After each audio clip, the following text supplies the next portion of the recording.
अस्सलाम वालेकुम viewers, PHP के एडवांस ट्यूटोरियल में खुशामदीद। जो कि हमारा प्रोजेक्ट है, इस हवाले से हम काम कर रहे थे और पिछली वीडियो में यहाँ पर हमारे पास कुछ एरर आया था। ठीक है, जो वीडियो की लेंथी होने की वजह से मैंने आपको कहा था कि मैं नेक्स्ट वीडियो में जो है इसको हम रिजॉल्व करेंगे। और एक बात मैं आपको बताऊं कि PHP के कोड्स जब आप लिख रहे होते हो या किसी भी प्रोग्रामिंग लैंग्वेज के अंदर कोडिंग कर रहे होते हो तो एरर्स वगैरह आते जाते हैं, इनको आपने सॉल्व करना है। और जब रन टाइम पे हमारे पास एरर्स आ रहे होते हैं और उनको सॉल्व हम करें तो उससे हमारी जो स्किल्स होते हैं वो मज़ीद बेहतर होती है। ठीक है जी, तो बेसिकली ये edit.php का पेज है हमारे पास। ठीक है,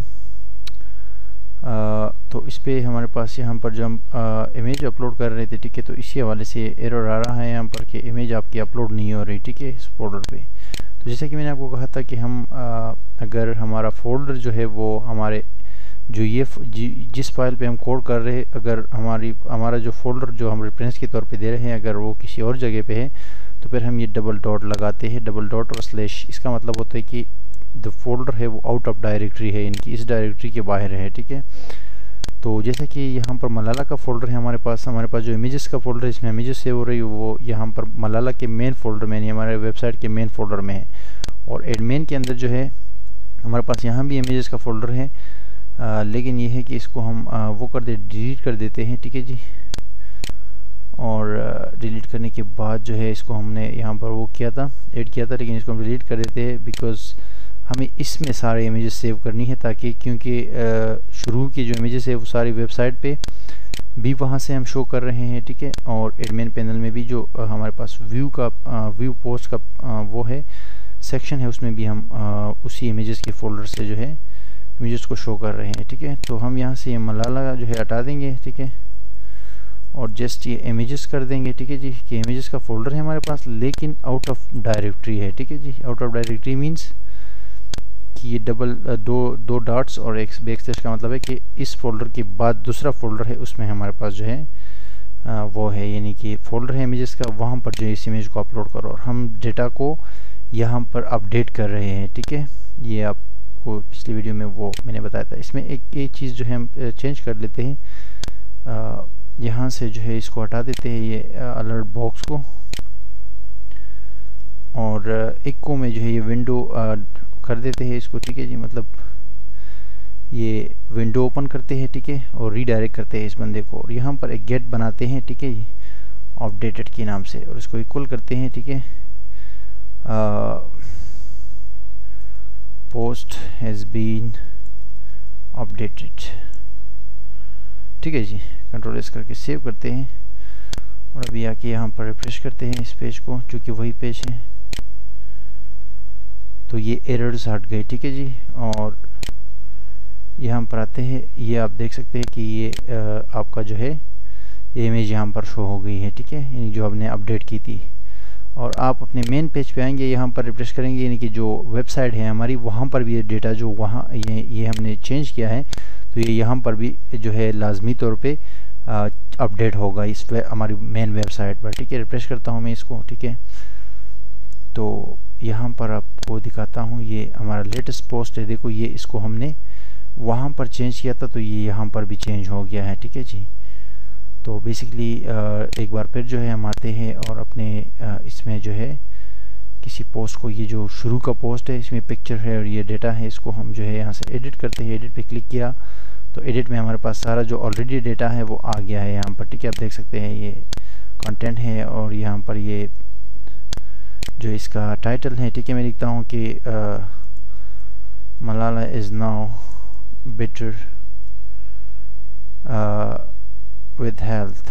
ठीक है जी, ये मैंने जस्ट लिखा, और अतर को मैंने चेंज किया। मैंने कहा कि अतर जो है इसका जॉन डो है। ठीक है जी, और इमेज में चेंज कर देता हूँ। ठीक है, फॉर एग्जांपल मैं यहाँ से कोई और इमेज दे देता हूँ, जैसे कि हमारे पास एक इमेज है ये वाली, का साइज़ बड़ा है, और यहाँ पर ये इमेज। ठीक है, इस इमेज को मैं अपलोड ओपन कर दिया। ये कंटेंट भी आप चेंज कर सकते हैं, बेसिकली ये पोस्ट जो है एडिट हो रहा होता है। ठीक है, अभी जो है मैं इस पे अपडेट नाउ क्लिक कर देता हूँ। ठीक है जी, तो डेटा जो है अपडेट हो गया है। ठीक है, अब यहाँ पोस्ट में आएंगे और इसमें जो है आप चेक कर सकते हैं, ये देखो ये चेंज हो गया पिक्चर और इसमें डेटा भी चेंज हो गया है। और ये टाइटल आप देख सकते हैं, Malala is now better with health, और ये आतर भी चेंज हो गया, जॉन डो हो गया है, ठीक है। और इसका जो तारीख़ है वो भी चेंज हो गई है, ठीक है। ये पोस्ट डेट, क्योंकि यहाँ पर जो है हमने पोस्ट डेट का भी न्यू वेरिएबल क्रिएट किया था, ठीक है, यहाँ पर, ठीक है। ये तो जो अपडेट करेगा तो उसके साथ न्यू डेट जो है वो शो हो जाएगी। तो ये जो है आपको बताना था कि ये जो है हम इस तरह जो है डेटा को अपडेट करते हैं। और इसके साथ साथ आपको ये भी बताता चलूँ कि ये जो है एक बड़ा ज़रूरी चीज़ है कि हमने यहाँ पर जो आपको बताया था कि हम जब डेटा को अपडेट करते हैं, ठीक है, तो उसके बाद जो है ये वेयर की कंडीशन ज़रूर लगाते हैं ताकि post ID is equal to this, जो आने वाली हमारी अपडेट की आईडी है उसके साथ जो है इसको वो कर दो, आई मीन टू से कि अपडेट कर दो, ठीक है। और जो कि ये हमने यहाँ पर दी है, ठीक है, एडिट फॉर्म, और इसमें एक आईडी को हमने वो कर दिया है, ठीक है, एडिट फॉर्म, ठीक है जी। तो जनाब वाला ये था हमारा एडिटिंग और अपडेटिंग डेटा का जो है प्रोसीजर। और अपने नेक्स्ट वीडियो में हम जो है आएंगे और हम जो है इंसर्ट के ऊपर काम करेंगे कि हम न्यू पोस्ट जो है अपने एडमिन पैनल से कैसे डायरेक्ट जो है इंसर्ट करते हैं, ठीक है। ये जो हमने लिंक बनाया हुआ है, ठीक है जी, क्योंकि ये काम हमारा तकरीबन कंप्लीट हो गया। सॉरी, इसमें हम आएंगे और डिलीट पोस्ट के हवाले से काम करेंगे, ठीक है। सॉरी, ये मैं जहन से निकल गया था। तो डिलीट पोस्ट के हवाले से काम करेंगे कि हम पोस्ट को डिलीट कैसे कर सकते हैं, ठीक है। और इसके लिए हम जो है नेक्स्ट वीडियो में आएंगे कि ये डिलीट के ऊपर जब कोई बंदा क्लिक करे तो फिर जो है पोस्ट डायरेक्टली सारा कुछ डिलीट हो जाए, ठीक है। और इस एडिट की एक समरी, एडिट और अपडेटिंग की समरी आपको मैं बता देता हूँ कि हमने एडमिन के अंदर जो index.php का पेज है, इंडेक्स का एडमिन का, उसमें हमने यहाँ पर एडिट का एक लिंक दिया हुआ है एक पेज को, ठीक है जी। ये एडिट का टेक्स्ट है जो कि एडमिन में यहाँ पर आपको ये नज़र आ रहा है, ठीक है। तो इसको हमने एक आईडी असाइन की और उस आईडी को हमने गेट के अंदर जो है एको कर दिया, जो URL वेरिएबल होता है, या गेट भी आप इसको कह सकते हैं। तो ये एक वैल्यू लेकर जा रहा है, दूसरे पेज पे ट्रांसफ़र हो रहा है जिसका नाम है पेज का edit.php, ठीक है।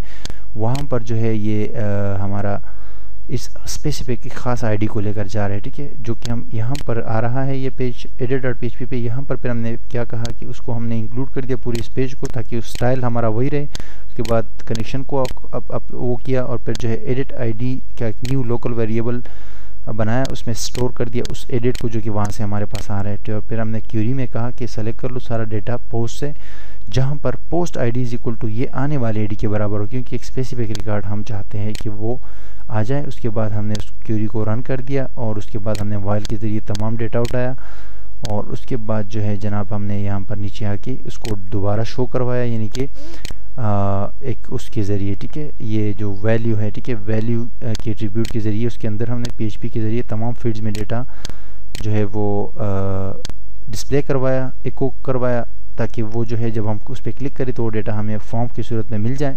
और फॉर्म की सूरत में मिलने के बाद जो है उस फॉर्म का ये जो है सबमिट का बटन हमने चेंज कर दिया, अपडेट इसका नाम रखा और अपडेट नाउ इसके ऊपर टेक्स्ट लिख दिया। और फिर उसके बाद जो है हमने क्या किया जनाब कि हमने यहाँ पर दोबारा जो है PHP की मज़ीद कोडिंग स्टार्ट की और हमने अपडेट कर दिया अपने डेटा को, ठीक है जी। तो यहाँ तक जो है हमारा ये एडिटिंग और अपडेटिंग का काम था। अब ये हमारा हो गया है। नेक्स्ट वीडियो में हम आते हैं, हम डिलीट के ऊपर काम करते हैं कि हम इस एक पोस्ट को, मुकम्मल पोस्ट को यहाँ से डिलीट कैसे कर सकते हैं, ठीक है। तो स्टे ट्यून्ड, नेक्स्ट वीडियो तक के लिए इजाज़त दीजिए, अल्लाह हाफिज़।